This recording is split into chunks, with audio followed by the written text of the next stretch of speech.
Good morning, afternoon, good evening and good night to wherever you are in the world.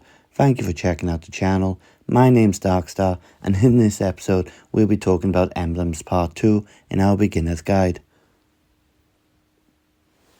Now if you haven't seen the first episode, do check it out on the channel, and if this episode or any others on my channel are any good, please like and subscribe. Now as previously mentioned, emblems are a permanent increase to the hero's stats and mainly focused on their attack, defense and health. Each hero's talent path gives you multiple options, but the talent tree is guided by what class the hero is. Now there are 5 different classes in Mythwars, and each class has 2 different options. I've got them selected here for you now. So first up is Fighter. First class of fighter is a Battlemaster. As you can see, it gives you a damage over time ability. And then Fighter class 2 is a Cavalier. It gives you a chance to revive your hero. This one is very annoying as you can put everything into it and you'll still be alive. Many fun times with that one. Ranger is the next class. Gloomstalker, which gives you a chance to, especially for snipers, really good. It gives you a chance to bypass any counterattacks or anything, as in buffs that give you a chance. The other option for Ranger is an evade or a dodge ability to allow you to dodge any specific special skills attack. Moving on to the Wizard. School Law of Mastery. It's very good on specific heroes. Bliss is one of the better heroes to have this ability on. And then the second wizard, the second wizard class gives you extra damage. Moving on to the Cleric. Arcana Domain. It gives you a chance to resist negative mana effects, while second Cleric is Nature Domain. It gives you a chance to summon a minion. Last option is a Paladin. It gives you a chance to resist status alignments, and Paladin 2 gives you a chance to get an increase to your defense, which is very good. Now, each class, bear with me for a minute. Each class grants your hero the extra ability, and these abilities increase the further down you go on the talent path. Now, each one's different. So for a 5-star, you have 24 stages. A 4-star, you have 16, and a 3-star, you have 9.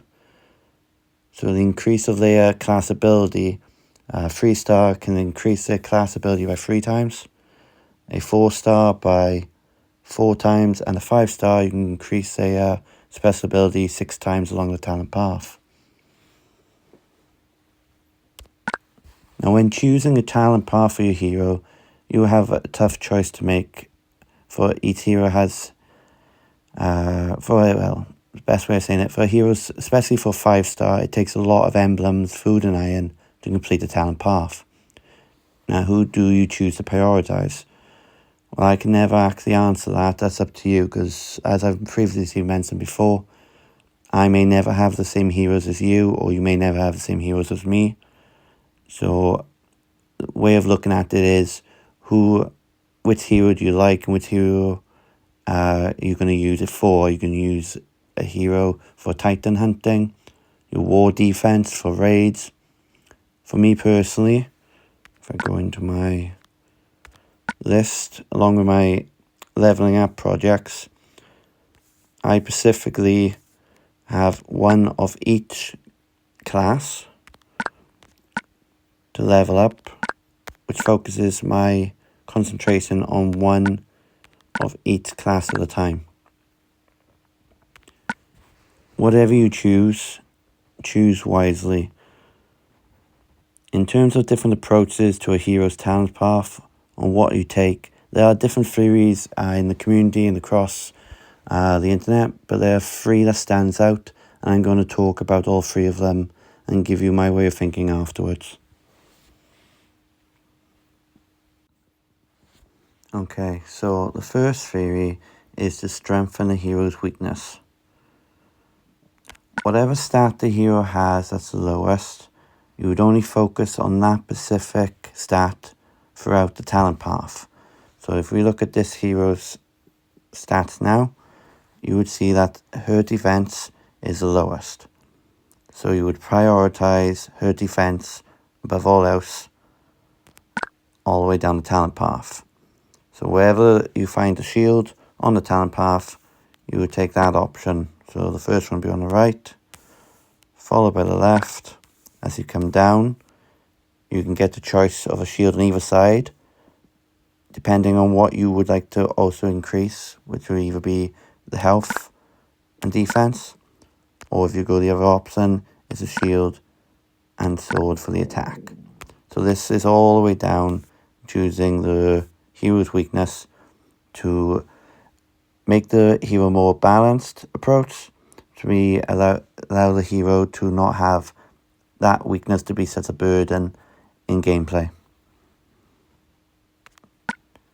The second option is the exact opposite, and it's to strengthen the hero's strength. So specifically targeting that hero's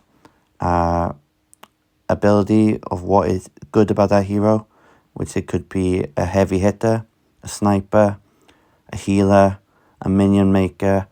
Whatever the strength of that hero is, you increase that tenfold. I'll give you an example of that would be my Kiati. His attack is over 1,000, and I specifically targeted his attack on his talent path.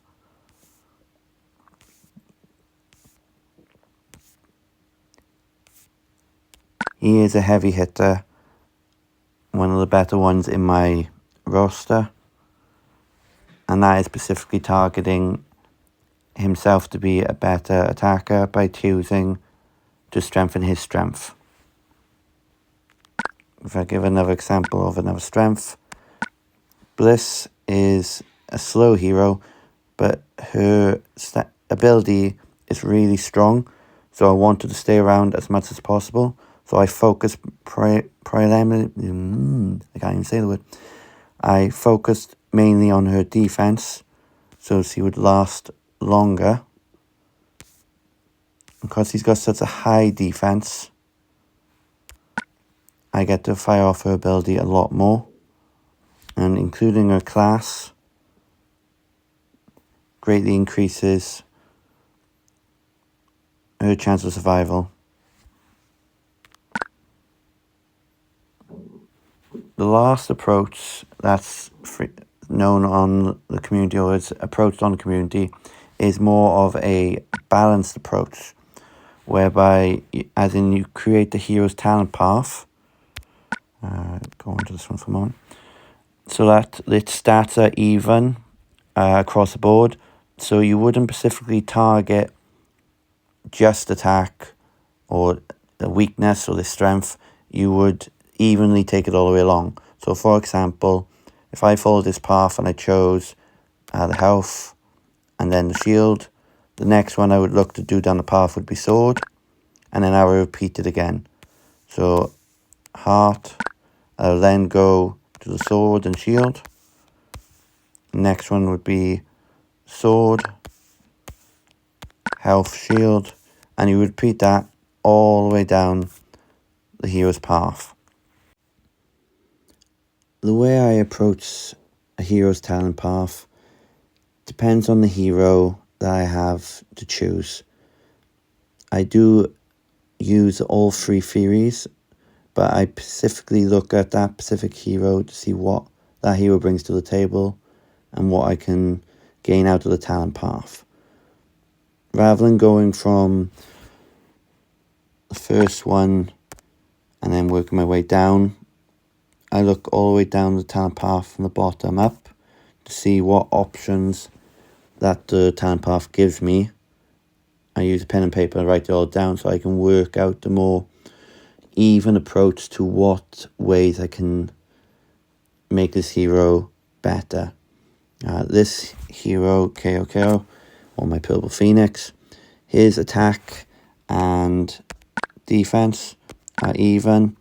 His health on par, but he's a curse minion maker, and he relies on the hero's attack stat.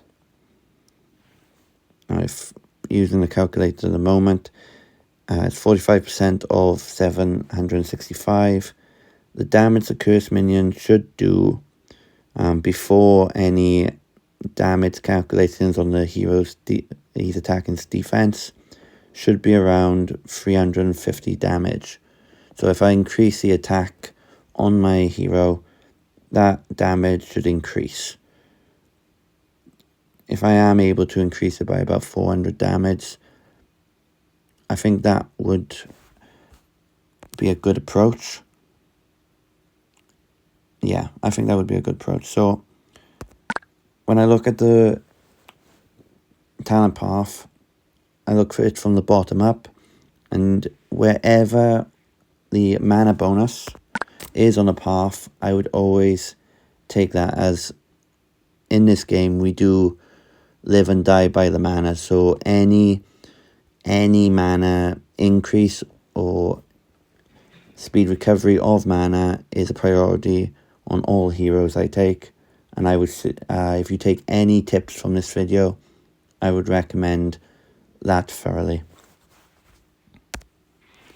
So if I scroll up the talent path and you see a stage where you have an X next to the actual option, these I would prioritize as well, as it increases the overall stat of the one you choose. So this one's for defense. If you work your way up, there's a couple here. So you got sword for the attack, there's a defense one that we just passed, and there's a health one. So I can take all three options on the talent path as long as I choose that way. If I go carry on, well, that it gives you a different option. There's 2 health bonuses, and that would greatly change the course of what I choose on this talent path. So a 5-star hero has 24 stages. His special Arcana Domain Cleric ability, which is 6 stages. I would choose the mana, so that's another stage, and out of the defense bonuses, health bonuses, that's 3 to 4, well, 2 heart. So out of the 24 choices, 13 are already decided for me, and that leaves me with 11 choices to make. So anywhere on this chart, I could choose a 4-4-3 approach where I can use 4 of one stat and then increase 1 by 3. Now the sword adds 20, so if I choose 4 sword attack bonuses, that would increase my attack damage by 80, and that would give or take, I would believe the cursed minion damage would increase to about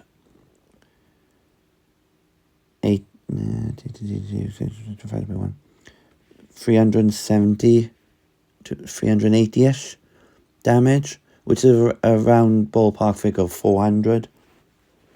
But knowing I've got the 2 health bonuses, I would knowing I got the health bonuses twice, I would take 4 shield and 4 heart and 3 sword.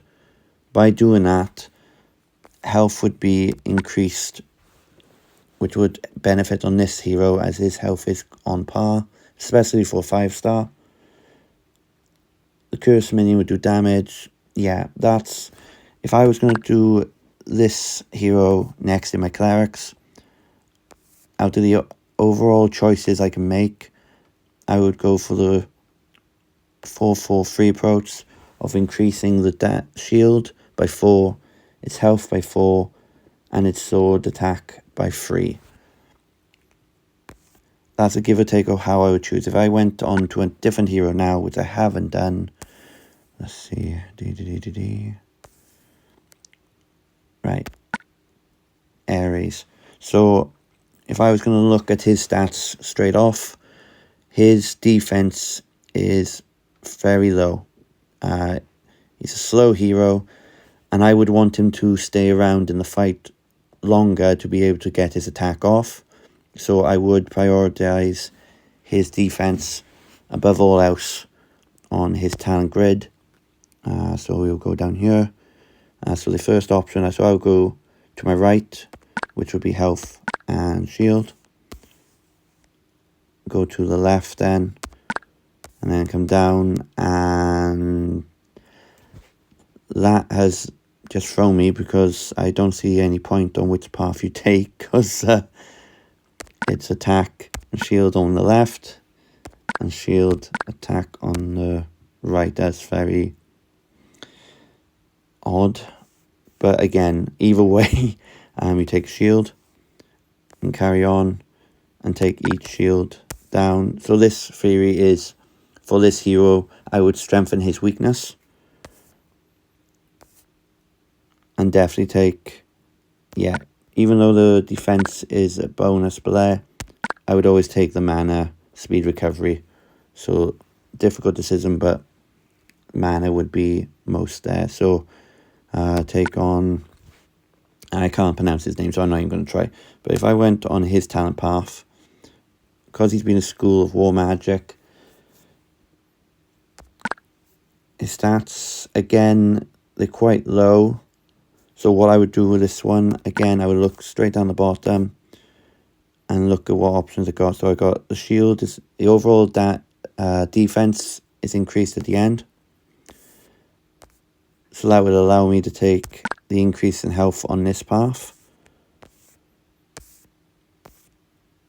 Yeah, so that's the path. I wouldn't focus on anything but that. So I would take, overall, to keep him in the game, I would increase his health and shield. His ability is really good. It's elemental down, 54%. Strongly recommend. If you ever get a chance to get this hero, elemental defense down is really good, especially against Titans. It's really good in the game. Yeah, goes that. So